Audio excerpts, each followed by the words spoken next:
আমাদের কানে বাদ্যের আওয়াজের ধ্বনি যায়, আমাদের কানের মধ্যে গুনাহের আওয়াজ যায়, কিন্তু মজলুমের চিৎকার আমরা শুনি না। দুনিয়ার মুসলিম দেশগুলো মজলুমদের চিৎকারও শুনতে পায় না। তাদের চোখ মজলুমের গায়ের থেকে ঝরে পড়া রক্তগুলোকে তারা তাকায় দেখে না। মাসুম মাসুম লাশের মিছিল তারা চোখে দেখে না।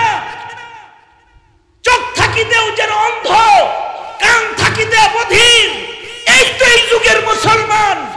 জমানা যত কিয়ামতের দিকে আগাবে, তত এই মুসলমানিত্বের মূল্য ধীরে ধীরে কমতে থাকবে। এখন তো কাফের মুশরিকরা আমাদের ভাই বোনদেরকে শহীদ করতেছে।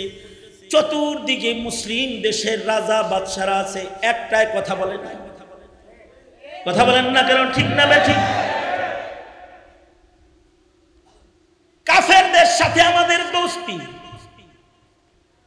কাফেরদের সাথে আমেরিকার সাথে দোস্তি, চায়নার সাথে দোস্তি, ইন্ডিয়ার সাথে দোস্তি।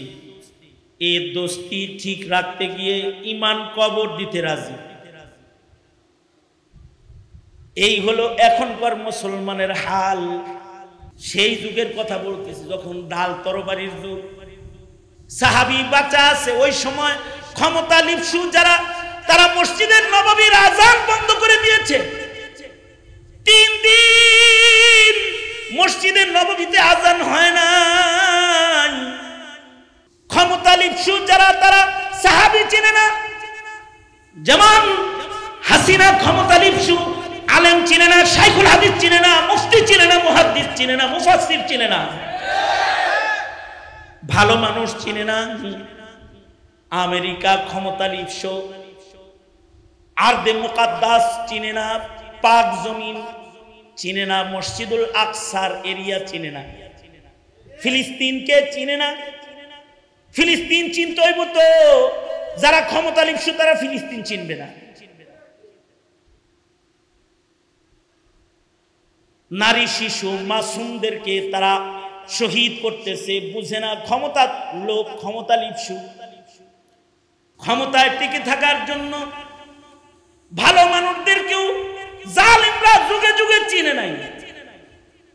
এই মদিনাতুল মুনাওয়ারাতেও আক্রমণ করেছে ক্ষমতার জন্য। মদিনাতুল মুনাওয়ারায় এমন ভয়াল আক্রমণ করেছে যে সাহাবীদের ঘর থেকে যুবতী নারী এনে ক্ষমতা লিপসুরা জিনা ব্যভিচার করেছে। ওই সময় 3 দিন পর্যন্ত মদিনার মসজিদে আযান বন্ধ ছিল। এখন যেমন ইসরায়েল গাজা দখল করতে চায়, অবৈধ দখলদারিত্ব। মদিনা দখল করার জন্য শামীরা, শামের লোকেরা মদিনায় আক্রমণ করেছিল।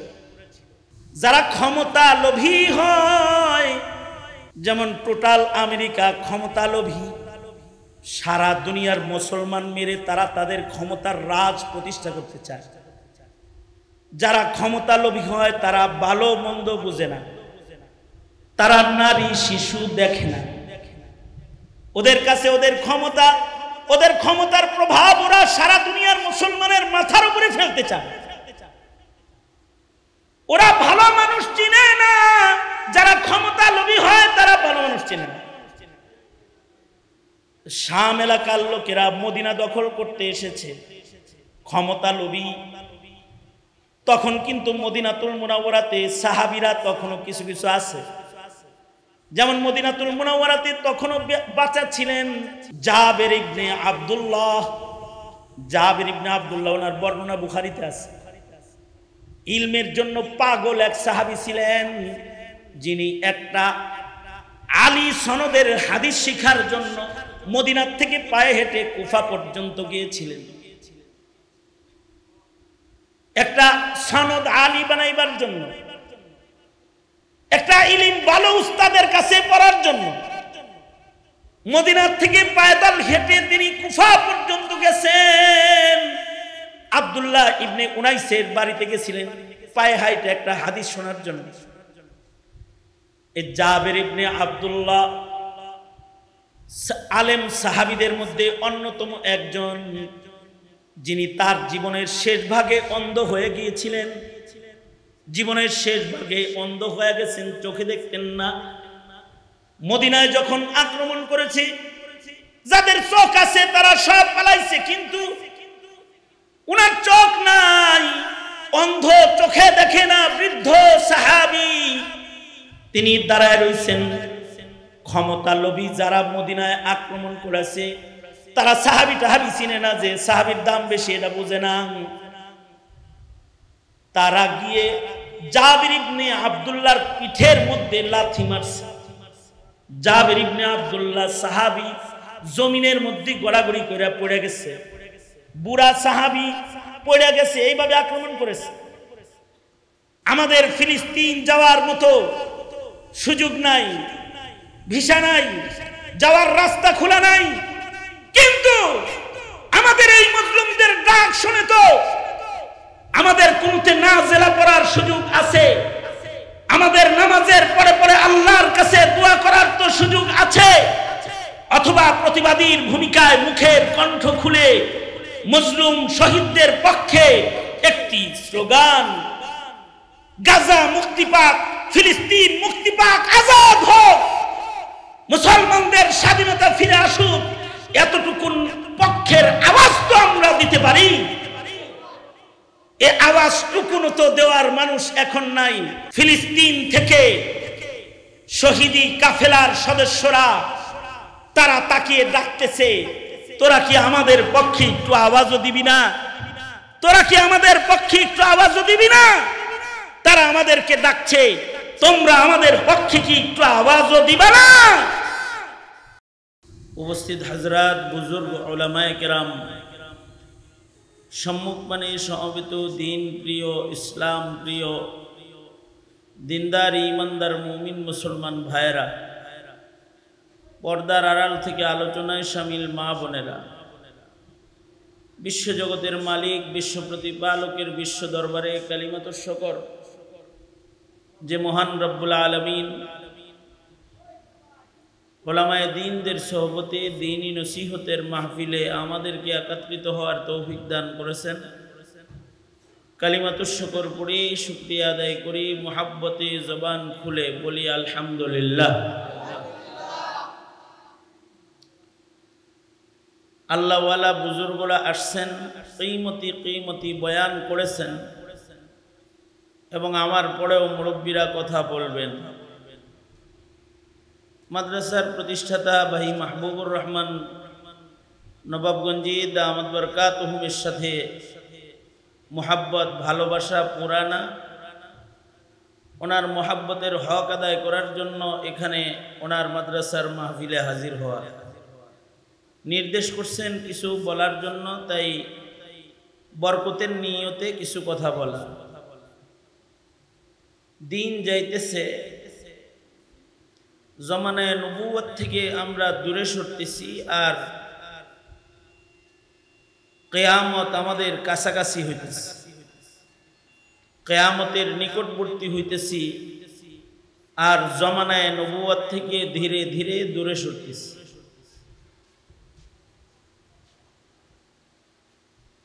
দিন যাইতেছে, মানুষের দুনিয়ার জীবনের আসবাবগুলো সব দামি হইতেছে, কিন্তু দিন যাইতেছে মানুষগুলোই কম দামি হইতেছে। জাগার দাম বাড়তেছে, সরু সামানের দাম বাড়তেছে, মানুষের ব্যবহারের যত আসবাব আছে, জিনিসপত্র আছে, এগুলোর দাম বাড়তেছে, কিন্তু দিন যাইতেছে মানুষের দাম কমতেছে।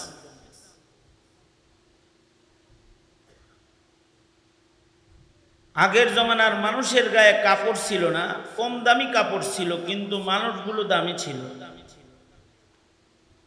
আগের জমানার মানুষের বাসস্থান দামি ছিল না, কিন্তু বাসিন্দারা দামি ছিল। আগের জমানার মানুষের চলাফেরার উন্নত গাড়ি ঘোড়া ছিল না, কিন্তু মানুষগুলা দামি ছিল। এমনকি আগের জমানার মসজিদগুলো উন্নত ছিল না, কিন্তু মসজিদের মুসল্লিগুলা দামি ছিল। মসজিদে সুন্দর সুন্দর টাইলস ছিল না, সুন্দর সুন্দর বাতি ছিল না, এসি ছিল না, কার্পেট ছিল না, কিন্তু মুসল্লিগুলা দামি ছিল।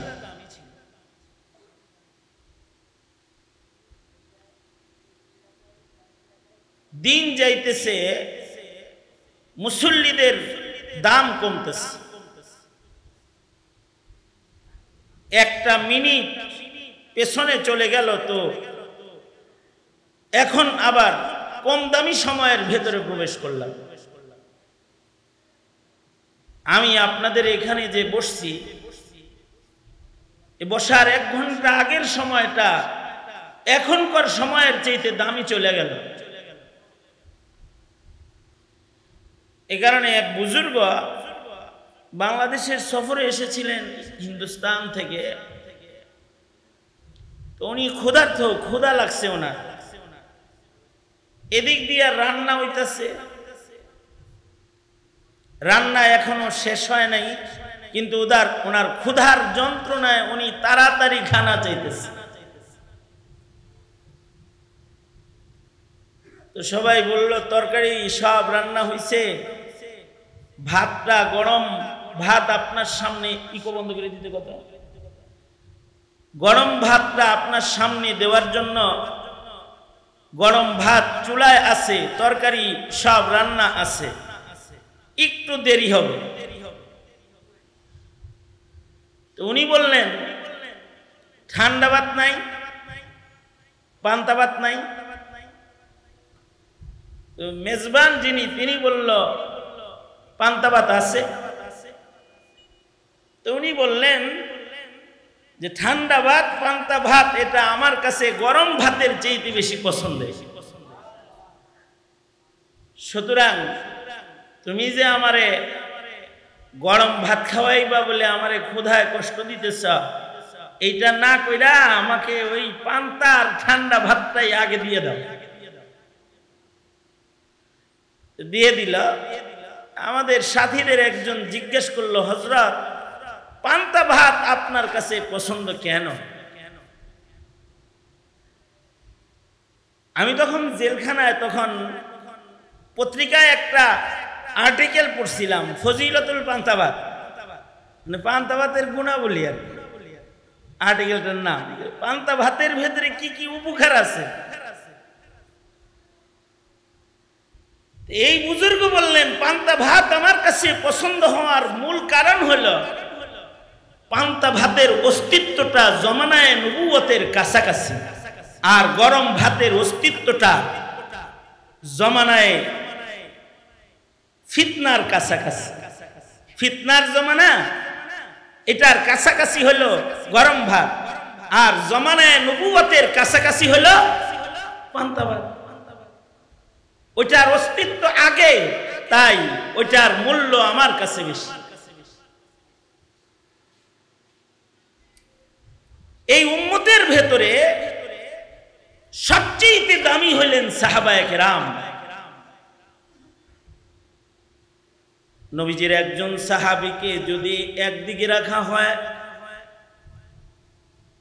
সকল তাবেঈনদেরকে যদি আরেক দিকে রাখা হয়, তো সব তাবেঈর চাইতেও একটা সাহাবীর দাম আল্লাহর কাছে বেশি হয়ে যায়।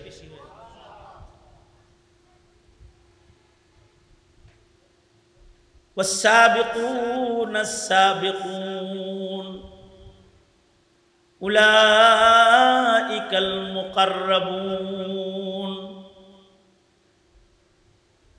যারা পূর্বের তারা আল্লাহ পাকের নৈকট্যশীল বেশি, তাদের সাথে আল্লাহর সাথে সম্পর্ক বেশি, আর আমাদের সাথে দুনিয়ার সাথে সম্পর্ক বেশি। তাদের খালেকের সাথে সম্পর্ক বেশি, আর আমাদের মাখলুকের সাথে সম্পর্ক বেশি। এ কারণে তাদের দাম পরের মানুষের চাইতে আগের মানুষের দাম বেশি। আল্লাহর রাসূল সাল্লাল্লাহু আলাইহি ওয়াসাল্লাম বলেন, খায়রুল কুরুনি কারনি সুম্মাল্লাযীনা ইয়ালুনাহুম সুম্মাল্লাযীনা ইয়ালুনাহুম।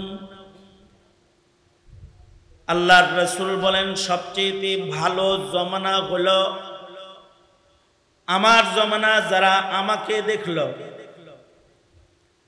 এরপরে হলো তাদের যারা দেখলো, যারা আমারে দেখছে তাদের জমানা, এরপরে তাবেঈনদেরকে যারা দেখছে অর্থাৎ তাবেঈনদের জমানা। জমানায়ে নবুয়ত থেকে যত দূরে যাচ্ছি তত মানুষের দাম কমতেছে, যত জমানায়ে নবুয়ত থেকে দূরে যাইতেছি আল্লাহর কাছে পছন্দের মানুষের সংখ্যা তত কমতেছে। যত কিয়ামতের কাছাকাছি যাইতেছে তত আমাদের মূল্য নষ্ট হয়ে যাইতেছে।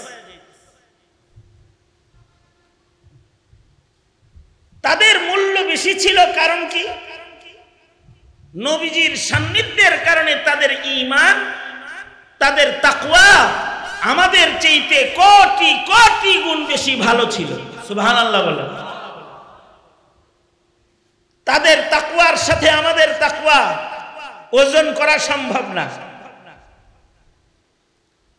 যেমন উদাহরণস্বরূপ আমরা নিজেদেরকে ঈমানদার মনে করি, মুত্তাকি মনে করি, নিজেদেরকে ভালো মনে করি, আর তারা অনেক ভালো হওয়ার পরেও নিজেদেরকে ঈমানদার মনে করার মতো সাহসী পাইত না। হযরত হানজালার মতো সাহাবী, তিনি রাস্তা দিয়ে যাইতেছেন, হযরত আবু বকরের সাথে মুলাকাত, সাক্ষাৎ। তো হযরত হানজালা আবু বকরকে বলে, আবু বকর, আমি তো হালাক হয়ে গেছি, আমি মুনাফিক হয়ে গেছি, মনে হয় ঈমানদারের লিস্টে আমার নাম নাই। হযরত সিদ্দিকে আকবর বললেন, তুমি কেমনি মুনাফিক হয়ে গেলা? এরকম ধারণা করো কেন? আমার আজব হাল, আমি নবীর সামনে থাকি যেমন বাড়িতে গেলে এরকম থাকি না। নবীজির সামনে যখন যাই তখন আমার অনেক বেশি জজবা থাকে, অনেক বেশি ঈমান তরতাজা থাকে। যখন বাড়িতে যাই, ঘরে যাই, তখন কেমন কেমন কেমন যেন হয়ে যাই। তাহলে আমার ভেতরে একটা ২ নাম্বারই দেখা গেছে, আমি তো মুনাফিক হয়ে গেছি। হযরত আবু বকর বলে, এই সমস্যার তো আমারও তাহলে মনে হয় আমিও মুনাফিক হয়ে গেছি। এমন হযরত উমর শোনার পরে বলে, এমন সমস্যা তো আমারও, তাহলে মনে হয় আমিও মুনাফিক হয়ে গেছি। সব নবীজির কাছে যায় বলে, নাফাকা হানজালা, নাফাকা ওমর, এরকম বলে, নিজেরে কম দামি মনে করতেছে, অথচ তারা কিন্তু ছিল অনেক দামি। মনে করতেছে নিজেকে কম দামি, আসলে কিন্তু তারা কম দামি না, তারা দামি। আবু বকর নিজেকে কম দামি মনে করে, কিন্তু তিনি কত দামি? তিনি এত দামি যে ওনাকে আল্লাহর জান্নাতের ৮ দরওয়াজা থেকে জান্নাতে আহ্বান করা হবে। সুবহানাল্লাহ। নবীজিকে জিজ্ঞাসা করে, নবীজি, ময়দানে মাহশারে এমন কেউ কি দাঁড়াবে যাকে জান্নাতের ৮ দরওয়াজা ডাকবে? নবীজি বললেন, হ্যাঁ ডাকবে। আবু বকর বলে তিনি কে? নবীজি বললেন তুমি। তোমাকে জান্নাতের সব দরওয়াজা ডাকাডাকি করবে। আর উমরের দাম কেমন? আল্লাহর রাসূল নিজেই বলেন, নবীজি বলেন লাউ কানা বাদি নবিয়্যুন লাকানা উমর, আমার উমরের দাম তো এত যে আমার পরে যদি কাউকে নবুয়ত দেওয়া হতো তাহলে উমরকে আল্লাহর নবী বানাইতো। আল্লাহ পাকের নিজাম হলো এক নবী দুনিয়া থেকে চলে গেলে আরেকজনকে আল্লাহ নবুয়ত দান করে।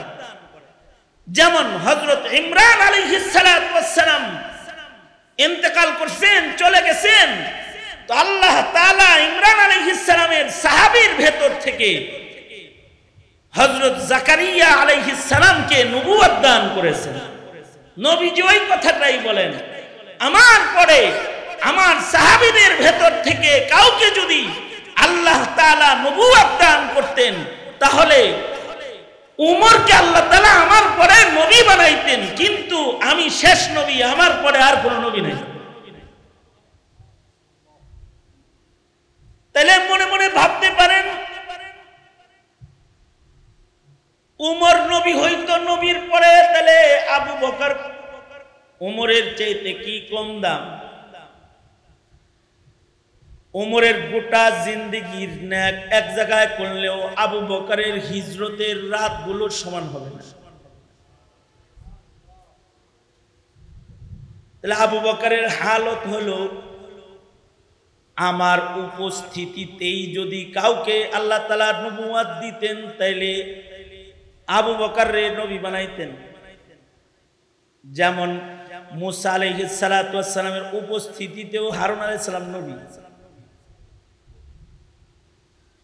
হযরত উমর তো নবীর পরে নবী হওয়ার উপযুক্ত, কিন্তু আবু বকর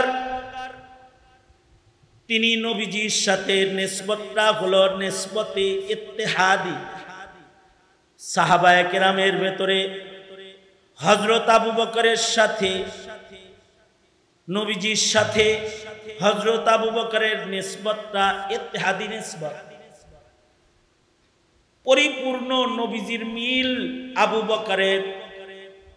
বকরের নবীজির সাথে মিল সর্বোচ্চ। হাইয়ান ওয়া মাইয়িতান আশবা আনিন নবী সাল্লাল্লাহু আলাইহি ওয়াসাল্লাম। আবু বকর তো জীবিত এবং মৃত উভয় হালতেই নবীজির রঙে হুবহু রঙিন। আল্লাহু আকবার কাবীর। এই রকম শান আবু বকর। ওনারা নবীজির রঙে রং ছিল, তাই আল্লাহর কাছে ওনাদের পছন্দ। সিবগাত আল্লাহ ওমান আহসানু মিনাল্লাহি সিবগা। দিন চাইতেছে নবীজির রং আমাদের ভেতর থেকে কোনটাছে। নবীজির আদনা থেকে আদনা সাহাবী সম্পর্ক, অর্থাৎ যারা রাসূলকে দেখেছেন তাদের সর্বনিম্ন সাহাবী যে সবচেয়ে কম সহবত যিনি উঠাইছেন হযরত ওয়াহশী অথবা হযরত তামিমে দারি। নবীজির বিদায়ের বছর কালেমা পড়ে মুসলমান হইছেন, ঈমানের সাথে নবীজিকে এক নজর দেখছেন। অথবা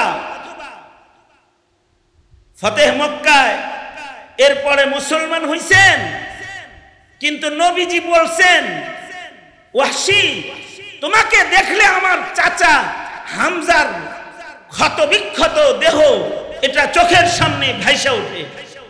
কারণ নবীজি কোন শহীদের জানাজা এতবার পড়েন নাই, সাইয়্যিদুশ শুহাদা আমির হামজার জানাজা যতবার পড়ছেন এতবার কারণ জানাজা পড়েন নাই। অর্থাৎ শুহাদায়ে উহুদের যার জানাজায় নবীজির সামনে হাজির করা হতো ওই জানাজার সাথে হযরত সাইয়্যিদুশ শুহাদা আমির হামজাকে বারবার নবীর সামনে দিতে বলতেন আর দেয়া হতো। নবী আলাইহিস সালাতু ওয়াস সালাম হযরত ওয়াহশীকে বলেন,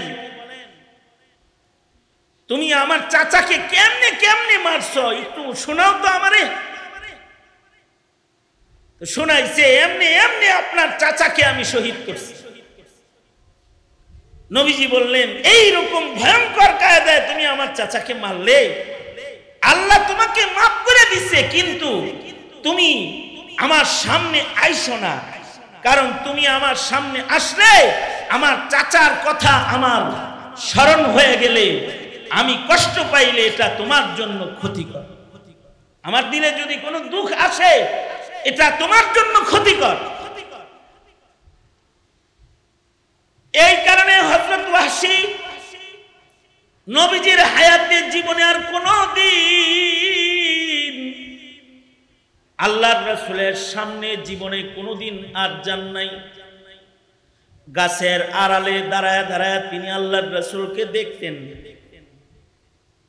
দেয়ালের আড়ালে দাঁড়ায় দাঁড়ায় রাসূলকে দেখতেন, নবী যেন ওনাকে না দেখে। উনি নবীজিকে দেখতেন কিন্তু নিজেকে আড়াল করতেন, যে আল্লাহর নবী যেন আমাকে না দেখে। এমনকি সকল নবীরা যেহেতু কবরে জিন্দা, হযরত ওয়াহশী দূর থেকে নবীর জিয়ারত করতেন, সাহস করে রাসূলের রওজার সামনেও যাইতেন না, কারণ ওনার দিলের ভেতরে ভয়, না জানি রওজার সামনে গেলে আবার হায়াতুন নবী কষ্ট পায়।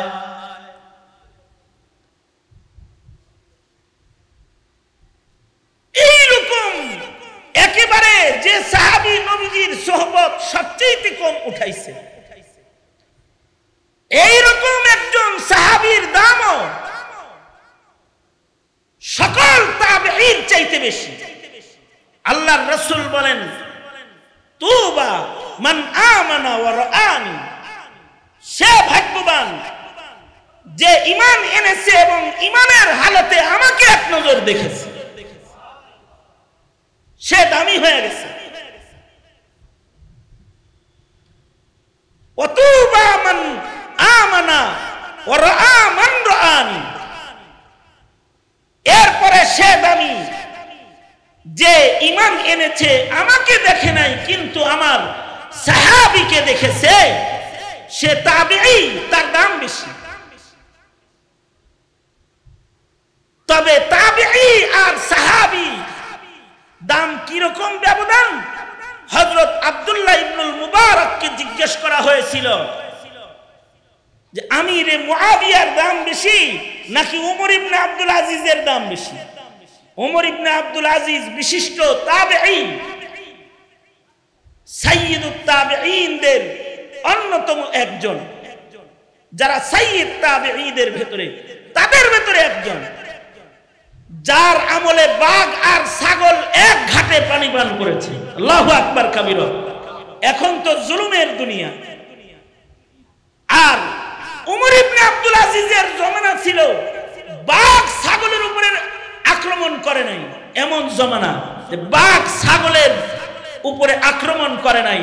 আর এখন মুসলিম নারী শিশুর উপরে অত্যাচার চলছে ফিলিস্তিনের মাঠে। গাজার মুসলমানদের উপরে ভয়াল নির্যাতন করতেছে কাফের বেঈমানরা। আর ওমর ইবনে আব্দুল আজিজের জমানায় বাঘ ছাগলের উপরে আক্রমণ করে, ওটা একটা আলাদা জমানা। ওমর ইবনে আব্দুল আজিজ রাহমাতুল্লাহি আলাইহি, ওনার সাদাকাত, ওনার আদল আর ইনসাফ, এটার প্রভাব শুধু মানুষের হৃদয়ে পড়ে নাই, ওনার আদল আর ইনসাফের প্রভাব জঙ্গলের প্রাণীর উপরেও পড়েছিল। জঙ্গলের প্রাণীরাও ইনসাফওয়ালা আর আদলওয়ালা হয়ে গেছে। জিজ্ঞাসা করছে, এই ওমর ইবনে আব্দুল আজিজের দাম বেশি না আমিরে মুআবিয়ার দাম বেশি? লাগুবারুল্লাযী দাখালা ফি আনফি ফারাসি আমিরে মুআবিয়া, উনি বলেন আমিরে মুআবিয়া যুদ্ধরত তার ঘোড়ার নাকের ভেতর দিয়ে যে ধুলাগুলা প্রবেশ করছে, এই ধুলাগুলাকে যদি মিজানের এক পালায় রাখা হয় আর ওমর ইবনে আব্দুল আজিজকে ধরে আরেক পালায় রাখলে সাহাবীর ঘোড়ার নাক দিয়া ঢুকা যে ধুলাবালি আছে ওইটার দাম বেশি হয়ে যাবে তাবেঈ ওমর ইবনে আব্দুল আজিজের চেয়ে বেশি। আগের মানুষের মূল্য বেশি, পরের মানুষের মূল্য কম। তাদেরকে তো দুনিয়াতে জান্নাতের সুসংবাদ দেওয়া হয়েছে। সাহাবীদের ব্যাপারে আল্লাহ তাআলা সন্তুষ্ট কোরআনের আয়াত নাজিল হয়েছে, উলাইকা হুমুল মুমিনুনা হাক্কা লাহুম দারাজাতুন ইনদা রাব্বিহিম ওয়া মাগফিরাহ। আল্লাহ পাকের পক্ষ থেকে তাদের জন্য ক্ষমা, তাদের জীবনে কিছু গুনাহ হয়েছে, মহান আল্লাহ তাদের গুনাহ মাফ করে দিয়েছে। তাদেরকে আল্লাহ তাআলা ঈমানদারের ভেতরে প্রকৃত ঈমানদার হিসেবে ঘোষণা করেছে। তাদেরকে আল্লাহ তাআলা মর্যাদার ঈমানদার হিসেবে তাদের নাম আল্লাহ তাআলা এনেছে। তাদের গুণ আল্লাহ তাআলা নিজে বর্ণনা করেছে। মুহাম্মাদুর রাসূলুল্লাহ ওয়াল্লাযীনা মাআহু আশিদ্দাউ আলাল কুফফার। আমাদের মতো 150 কোটি মুসলমান না, নবীজির একটা সাহাবী যদি এখন জীবিত থাকতো, আশিদ্দাউ আলাল কুফফার, তারা কুফফারদের জন্য ছিল ভয়াল মজবুত ঈমানের জায়গায়। এখন তো কাফের মুশরিকরা আমাদের ভাই বোনদেরকে শহীদ করতেছে, চতুর্দিকে মুসলিম দেশের রাজা বাদশারা আছে, একটাই কথা বলে না, কথা বলেন না কেন? ঠিক না ঠিক? কাফেরদের সাথে আমাদের দোস্তি, কাফেরদের সাথে আমেরিকার সাথে দোস্তি, চায়নার সাথে দোস্তি, ইন্ডিয়ার সাথে দোস্তি। এই দোস্তি ঠিক রাখতে গিয়ে ঈমান কবর দিতে রাজি। এই হলো এখনকার মুসলমানের হাল। কিন্তু তারা হলো আশিদ্দাউ আলাল কুফফার, আশিদ্দাউ আলাল কুফফার রুহামাউ বাইনাহুম। আর আমরা হলো কাফেরদের সব রুহামাউ বাইনাহুম। কাফেরদের জন্য ছিল তারা দুর্বার, কিন্তু নিজেরা ছিল শির ও শক্কর, চিনি আর দুধের মতো মিলে যেত। আর আমাদের ঐক্য নাই, আমরা মিলতে পারি না। আমরা নিজেরা যতটা শক্ত, কাফেরের সাথে অতটা শক্ত না। নাস্তিক, মুরতাদ, বেঈমান, মুশরিকের সাথে আমরা শক্ত না। নিজেরা যতটা শক্ত আমরা, শুধুই মাত্র রাজনৈতিক দর্শনের ব্যবধানের কারণে একজন আরেকজনের জন্য কাল হয়ে যায়, কিন্তু কাফেরদের সাথে আমরা হাত মিলাই। এই জমানার মুসলমান কাফেরের সাথে হাত মিলায়। এ কারণেই তো কাফেরের সাথে হাত মিলাইতে স্বাধীনতা, সার্বভৌমত্ব বিক্রির কোঠায় চলে গেছে। হাসিনা মোদির ঘরে আশ্রয় গ্রহণ করেছে। কাফেরের সাথে আন্তরিকতার অভাব নাই। আর মুসলমানের সাথে শক্ত,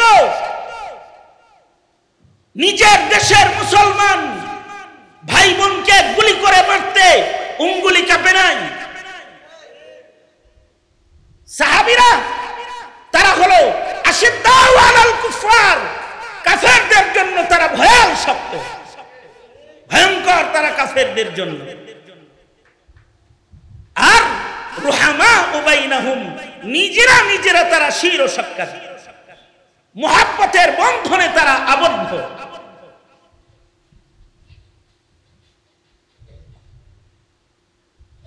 জাতি ইতিহাস না পড়ার কারণে ইসলাম মুসলমানদের ইতিহাস এই জাতি না পড়ার কারণে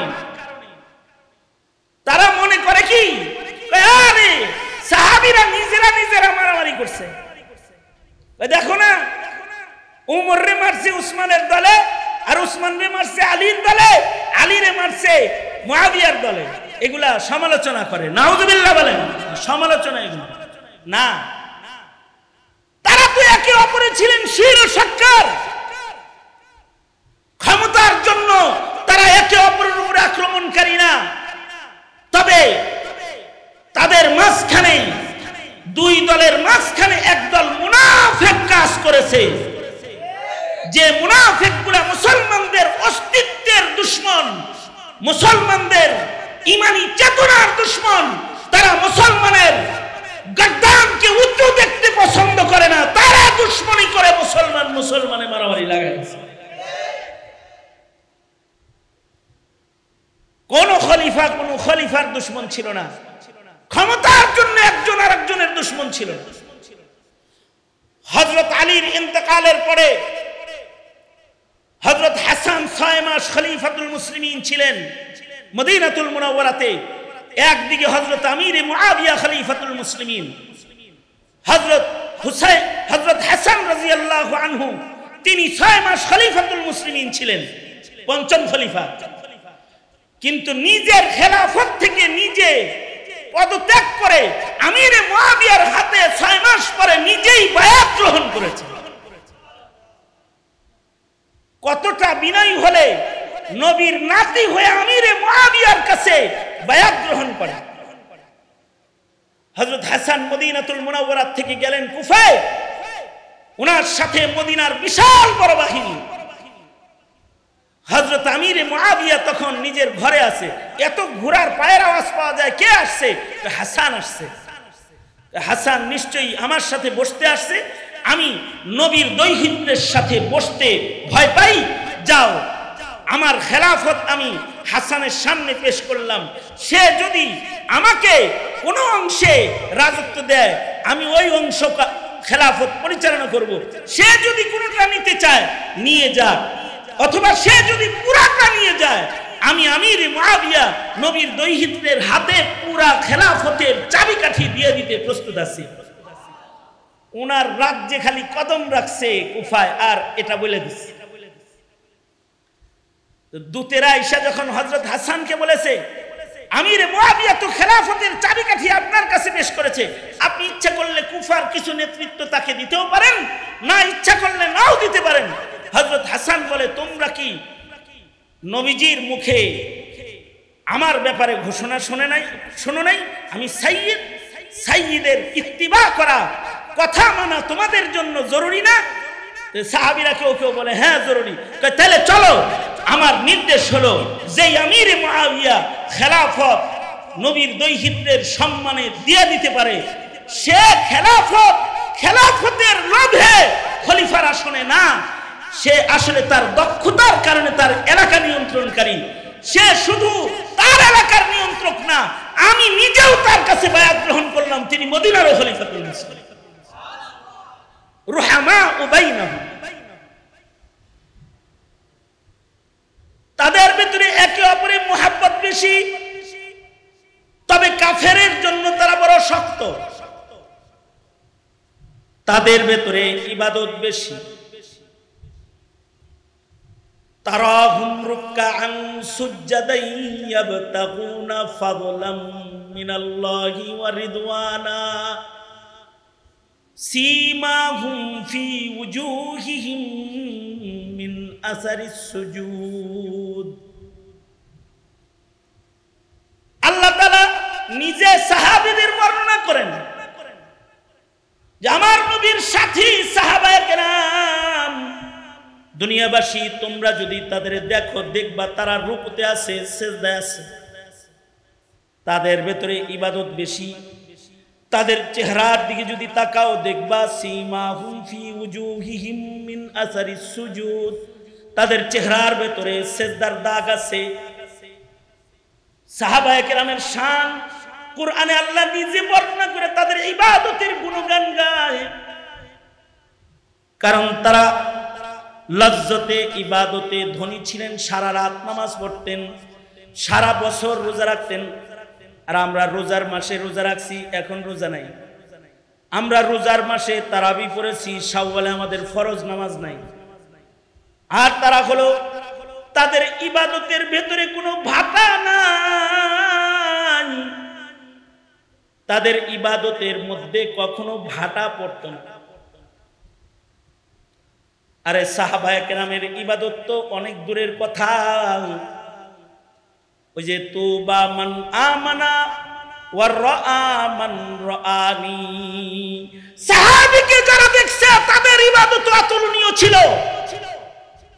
যেমন আমিরে মুআবিয়া, ওনাকে যারা দেখেছে, অথবা হযরত আনাসকে যে দেখেছে, হযরত আবু হুরায়রাকে যে দেখেছে, অথবা হযরত উমরকে যে দেখেছে, অথবা আদনা সাহাবীকে যে দেখেছে, তাবেঈ হয়েছে, তাবেঈর ইবাদতের পাওয়ার আলাদা ছিল। যেমন ইমামে আযম আবু হানিফা রাআ আনাসান, হযরত আনাসকে দেখেছেন, ইবাদতের পাওয়ার কি? যে 2 রাকাত নামাজে 1 খতম কোরআন শরীফ পড়তেন। আমাদের তো সারা বছরে 5 পৃষ্ঠা কোরআন শরীফ পড়ে না, সারা বছরে হাফিজুল কোরআন হওয়ার পরেও খতম হয় না অনেক সময়। আর তারা প্রতি রাতে 2 রাকাত নামাজে 1 খতম কোরআন শরীফ পড়েছেন। ইবাদতের পাওয়ার। তাবেঈদের ইবাদতের পাওয়ারও অনেক আলিশান। যেমন সাঈদ ইবনে মুসাইয়িব, তাবেঈদের সরদার তাবেঈ সাঈদ ইবনে মুসাইয়িব। সাঈদ ইবনে মুসাইয়িব হযরত আবু হুরায়রা রাদিয়াল্লাহু আনহুর মেয়ের জামাতা। সাঈদ ইবনে মুসাইয়িব হযরত আবু হুরায়রার মেয়ের জামাই। উনার ইবাদতের হালত কি? উনার ইবাদতের হালত হলো উনি সুদীর্ঘ 40 বছর সুবহানাল্লাহ বলার লেগে রেডি হয়ে বহেন। কথাটা আমি কইলেই একটু মুখটা খুইলেন, বুবার মতো বয়ে দেন না, সুবহানাল্লাহ বলেন। উনার ইবাদতের হালত হলো উনি সুদীর্ঘ 40 বছর আজান দেওয়ার আগে মসজিদে যেয়ে বসে থাকছেন। 40 বছর। কয় বেলা? 1 বেলা, 1 বেলা, 5 বেলা।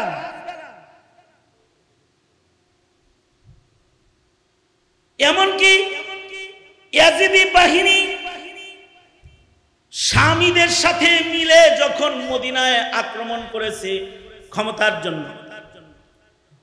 ক্ষমতার জন্য একদল আরেক দলকে আক্রমণ করে দখলদারিত্বের জন্য।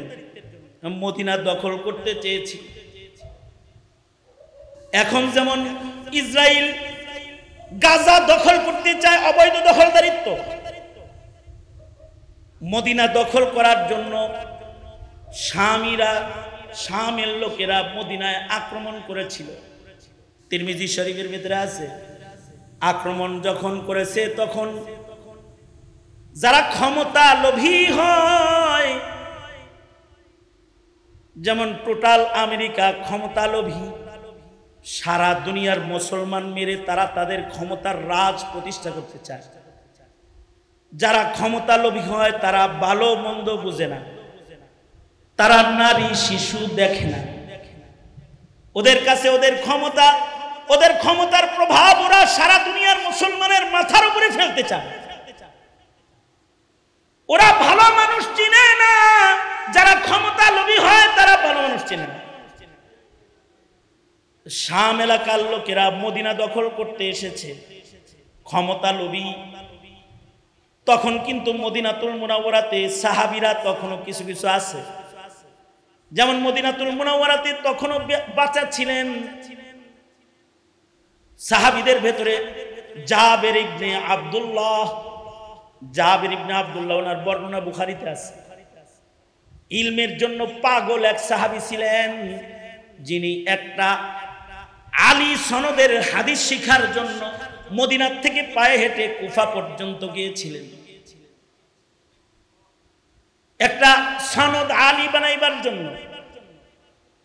একটা ইলম ভালো উস্তাদের কাছে পড়ার জন্য মদিনা থেকে পায়দল হেঁটে তিনি কুফা পর্যন্ত গেছেন। আব্দুল্লাহ ইবনে উনাইসের বাড়িতে গেছিলেন পায়ে হাইটে একটা হাদিস শোনার জন্য। এই জাবের ইবনে আব্দুল্লাহ আলেম সাহাবীদের মধ্যে অন্যতম একজন, যিনি তার জীবনের শেষ ভাগে অন্ধ হয়ে গিয়েছিলেন। জীবনের শেষ ভাগে অন্ধ হয়ে গেছেন, চোখে দেখতেন না। মদিনায় যখন আক্রমণ করেছে, যাদের চোখ আছে তারা সব পালাইছে, কিন্তু উনার চোখ নাই, অন্ধ, চোখে দেখে না, বৃদ্ধ সাহাবী তিনি দাঁড়ায় রয়েছেন। ক্ষমতা লোভী যারা মদিনায় আক্রমণ করেছে তারা সাহাবী টাহাবি চিনে না, যে সাহাবীর দাম বেশি এটা বোঝে না। তারা গিয়ে জাবির ইবনে আব্দুল্লাহর পিঠের মধ্যে লাথি মারছে। জাবির ইবনে আব্দুল্লাহ সাহাবী জমিনের মধ্যে গড়াগড়ি করে পড়ে গেছে, বুড়া সাহাবী পড়ে গেছে। এইভাবে আক্রমণ করেছে। ক্ষমতা লিপ্সু যারা তারা সাহাবী চিনে না, যেমন হাসিনা ক্ষমতা লিপ্সু, আলেম চিনে না, শাইখুল হাদিস চিনে না, মুফতি চিনে না, মুহাদ্দিস চিনে না, মুফাসসির চিনে না, ভালো মানুষ চিনে না। আমেরিকা ক্ষমতা লিপ্সু, আরদে মুকাদ্দাস চিনে না, পাক জমিন চিনে না, মসজিদুল আকসার এরিয়া চিনে না, ফিলিস্তিনকে চিনে না। ফিলিস্তিন চিনতে হইব তো যারা ক্ষমতা লিপ্সু তারা ফিলিস্তিন চিনবে না।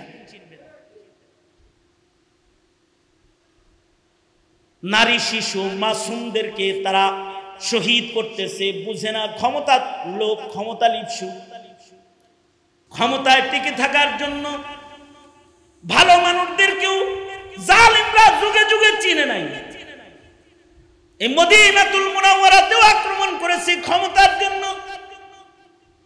মদিনাতুল মুনাওয়ারায় এমন ভয়াল আক্রমণ করেছে যে সাহাবীদের ঘর থেকে যুবতী নারী এনে ক্ষমতা লিপ্সুরা জেনা ব্যভিচার করেছে।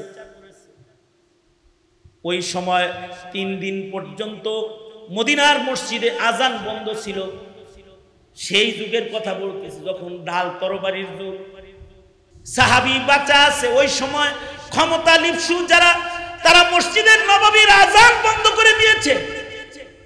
3 দিন মসজিদের নববীতে আজান হয় না।